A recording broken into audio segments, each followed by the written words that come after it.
The Eagles haven't dropped consecutive games all season. They'll try to avoid that in what should be a fun Week 14 matchup. The 2016 number 2 overall pick Carson Wentz squares off with number 1 Jared Goff as the Eagles 102 visit the Los Angeles Rams 93 Sunday afternoon 4:05 p.m. Fox. Can the Eagles separate themselves from the Rams in the NFC? Our experts provide their predictions. Ruben Frank 111. A fascinating matchup. I'm really curious to see how the Eagles respond to their first loss in 2.5 months. I'm confident they'll respond well, and I'm confident they'll win the game. A lot of things had to go wrong for the Eagles to lose last weekend.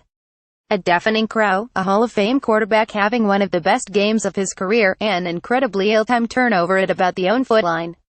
This weekend, the crowd will be to a great extent on the Eagles' side. The opposing quarterback is very good but also very inexperienced, and Wentz most likely isn't going to fumble a foot shy of the goal line again. Goff has played extremely well, but I love the matchup between Jim Schwartz and any young quarterback. Dak Prescott is the only QB under 28 to beat the Eagles since Schwartz took over the defense last year, and he's done it only once so far. The Eagles have responded to every challenge they've faced since Doug Peterson became the head coach. Story, and that's not going to change now. With LeGarrette Blount enjoying a big game, the Eagles get back on the winning ledger with a win over the Rams.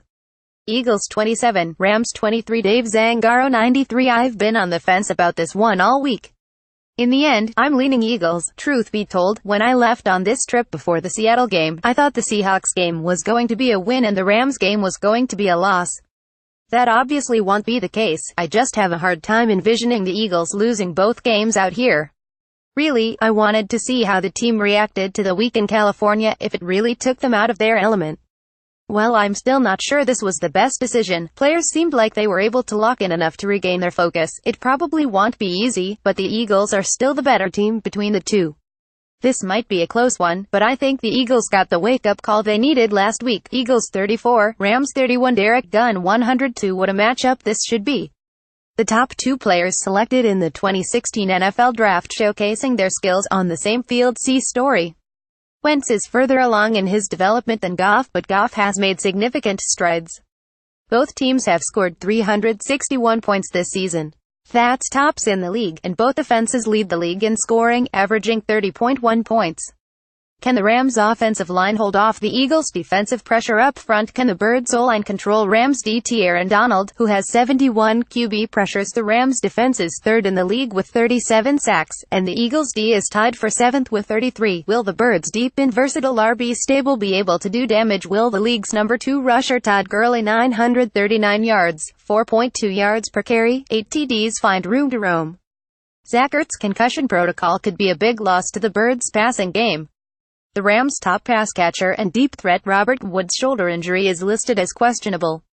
Wade Phillips and Schwartz are two of the best defensive coordinators in the game. Rams head coach Sean McVay is the same one who used to give Eagles defenses fits when he was the Washington Redskins offensive coordinator from 201,416. See story.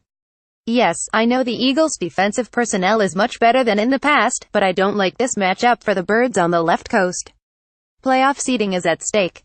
I've gone back and forth many times on which way to go. My hunch tells me to go with the Rams. Rams 27, Eagles 24. Ray Didinger 102. The joyride ended in Seattle. After a month of breezy blowout wins, the Eagles found themselves in a brass-knuckles brawl with the Seahawks that ended in a 2,410 loss. Afterwards, Peterson and several players admitted the team could have done a better job of preparing during the week. In other words, some guys were reveling in their success a little too much. That can happen, but it shouldn't happen 2 weeks in a row. I expect the Eagles to rebound this week. If they don't, they could slip even further back in the NFC playoff race. They already trail Minnesota and could fall behind the Rams with a loss Sunday. There is no doubt the Eagles will win the division, but they don't want to be playing the first week of the playoffs. Securing a bye is crucial, which means they must win here. The Eagles should be able to get their ground game going again. LA's run defense ranks 27th in the league, and that will allow Wentz to hit some big play-action passes. The large number of Philly fans making the trip to LA will make this like an Eagles home game. Eagles 27, Rams 24. Andrew Culp 102. I really don't have a feel for this game. The teams look pretty even, though the Rams have some key injuries that might swing the matchup in the Eagles' favor. The question is, how do they respond to an ugly loss, because they looked like the better team going into Seattle, too. I can see it going either way. I believe the Eagles are legitimately one of the best teams in the NFL, but I also remain unconvinced they're out of the woods as far as this miniature offensive slump is concerned. Fortunately for the Eagles' sake, the one thing I am confident in is their defense's ability to limit the Rams' scoring. Eagles 21, Rams 19. Corey Seidman 83. I don't feel great about this game. Gurley is the best running back the Eagles have faced, so their ordinarily stingy run defense could take a hit. Gurley has also been dynamite catching passes this year, so for me, he's a likely bet to crack 100 scrimmage yards and find the end zone.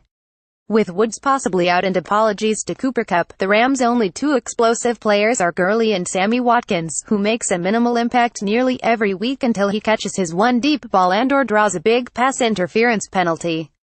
And yet the reason my gut says Rams by 3 this Sunday is that I expect that defensive line featuring Donald and Robert Quinn to get steady pressure on Wentz, affecting the Eagles' offensive rhythm and forcing an additional couple 3-and-outs. Rams 27, Eagles 24.